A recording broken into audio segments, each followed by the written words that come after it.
Alam mo, hindi ko alam kung ano mangyayari sa atin, anak. Magigising pa ba ang nanay mo?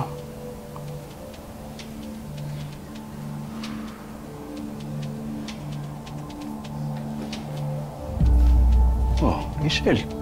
Napadalaw ka.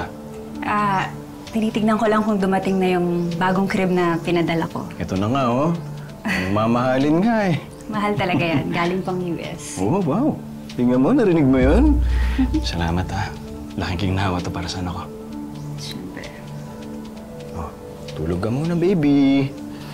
Yan.